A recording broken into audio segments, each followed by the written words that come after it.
দুনিয়ার সব ক্রিকেটারদের ছাড়িয়ে গেলেন মুশফিকুর রহিম। অজি কিংবদন্তি অ্যাডাম গিলক্রিস্টকে সরিয়ে এখন সবার উপরে মিস্টার ডিপেন্ডেবল। লঙ্কানদের বিপক্ষে দুর্দান্ত ইনিংস খেলার সুবাদে বিশ্বের সবাইকে ছাপিয়ে অনন্য উচ্চতায় উঠে পড়লেন টাইগার ব্যাটার।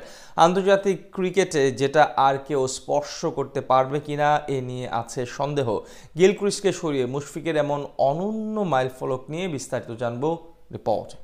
মুশফিকুর রহিম বাংলাদেশের ইতিহাসে সবচেয়ে নির্ভরযোগ্য নাম বললেও যেটা ভুল হবে না। বিশেষ করে সাদা পোশাকে তার অবদান আজীবন স্মরণীয় হয়ে থাকবে দেশের ক্রিকেটে। চলমান লঙ্কানদের বিপক্ষে প্রথম টেস্টেও যার প্রমাণ দিয়ে যাচ্ছেন দারুণভাবে, আর এমন ইনিংসের বরাতে এবার পৌঁছে গেলেন অনন্য উচ্চতায়। দুনিয়ার সকল ক্রিকেটারদের পেছনে ফেলে গড়লেন অবিশ্বাস্য এক রেকর্ড, যার পেছনে পড়ে গেছেন অস্ট্রেলিয়ার কিংবদন্তি উইকেটকিপার ব্যাটার অ্যাডাম গিলক্রিস্ট। প্রায় 20 বছরের ক্যারিয়ারে অনেক উত্থান পতন দেখেছেন মুশফিকুর রহিম। যেমন এই ম্যাচের আগে টানা 13 ইনিংস ধরে বড় রানের দেখা পাচ্ছিলেন না মিস্টার ডিপেন্ডেবল। এ নিয়ে ক্রিকেট মহলে চলছিল শত আলোচনা এবং সমালোচনা, কিন্তু মুশফিক ফিরলেন ঠিক নিজের মতো করেই সবকিছুর জবাবও দিলেন, সাথে বুঝিয়ে দিলেন বুড়িয়ে যাননি তিনি। এমন ইনিংসের বরাতেই এবার উঠে পড়লেন সবার উপরে। গতকাল 45 রানে 3 উইকেট হারানোর পর ব্যাটিংয়ে আসেন তিনি। এরপর টেস্ট মেজাজে ব্যাটিং করতে থাকেন।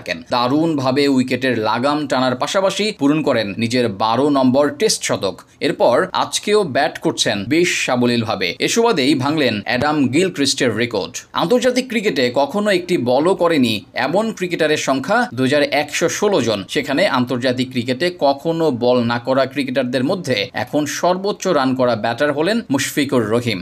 আন্তর্জাতিক টেস্ট ক্রিকেটে এটি তার 97তম ম্যাচ। সব মিলিয়ে এর আগে মোট 472টি ইন্টারন্যাশনাল ম্যাচ খেলেছেন, যেখানে করেছিলেন 15,350 রান। তার উপরে থাকা অ্যাডাম গিলক্রিস্টের রান ছিল 15,461। তবে এই ম্যাচের পারফরমেন্সে তাকে ছাড়িয়ে কখনো বল না করা ক্রিকেটারদের মধ্যে সবচেয়ে বেশি রানের মালিক বনে গেলেন মুশফিকুর রহিম। ক্যারিয়ার জুড়ে বহু রেকর্ড ও মাইল ফলক স্পর্শ করেছেন তিনি। তবে এটা হয়তো একটু বিশেষ হবে তার জন্য। গল টেস্টের আগে ক্যারিয়ারে সাদা পোশাকে 96 ম্যাচে করেছেন 6,055 রান, আর ওয়ানডে থেকে অবসর নেওয়ার পূর্বে খেলেছিলেন 274 ম্যাচ, করেছিলেন 7,795 রান। টি20তে থেমেছেন পাক্কা 1500 রানে। এদিকে গল টেস্টে দারুণভাবে এগিয়ে যাচ্ছেন তিনি। আগের দিন সেঞ্চুরি করার পর আজকেও ব্যাট চালাচ্ছেন।